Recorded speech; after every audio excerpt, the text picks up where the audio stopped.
সুলতান সালাহউদ্দিন আইয়ুবী আলাইহি রাহমা আজ থেকে প্রায় 865 বছর আগে 583 হিজরিতে বাইতুল মুকাদ্দাস বিজয় লাভ করেছিলেন সুলতান সালাহউদ্দিন আইয়ুবী। সুলতান সালাহউদ্দিন আইয়ুবী আলাইহি রাহমা অনেক বড় মস্ত বড় আশিক রাসূল ছিলেন, গোলামে মুস্তাফা ছিলেন।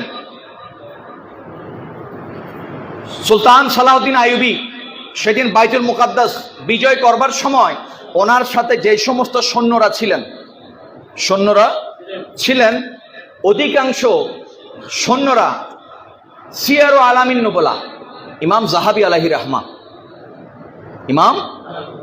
আলাইহির রাহমা ইনি বলেছেন যে হুজুর গৌসে পাকের সুলতান সালাহউদ্দিন আইয়ুবীর যে সমস্ত সৈন্যরা ছিলেন ওনার সাথে বাইতুল মুকাদ্দাস বিজয় করার সময় 583 হিজরিতে সেদিন সৈন্যদের মধ্যে সিংহভাগ সৈন্য যারা ছিলেন তারা ছিলেন হুজুর গৌসে পাকের মাদ্রাসার ছাত্র, হুজুর গৌসে পাকের মাদ্রাসার ছাত্র।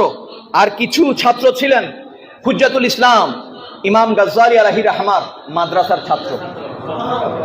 সালাহউদ্দিন আইয়ুবীর সাথে যারা যুদ্ধের মধ্যে শরীক হয়েছিলেন এরা শুধু সোলজার ছিলেন না, এরা কনস্টেবল নয়, এরা একজন হাদিসের ইমাম, এরা একজন ফিকহের ইমাম, একজন বড় বড় মুফাসসির, একজন সৈয়দ ওলামা ছিলেন, ফুকাহা ছিলেন। যেমন তেমন মানুষ ছিলেন না। এমনকি সুলতান সালাহউদ্দিন আইয়ুবী আলাইহি রাহমার যিনি উপদেষ্টা ছিলেন তার নাম হচ্ছে হযরত ইমাম মুওয়াফাকুদ্দিন আবু মুহাম্মদ কোদামা আল মাকদেসি হাম্বলি আলাইহি রাহমা, যিনি হুজুর গৌসে পাকের মুরিদ এবং খলিফা। হুজুর গৌসে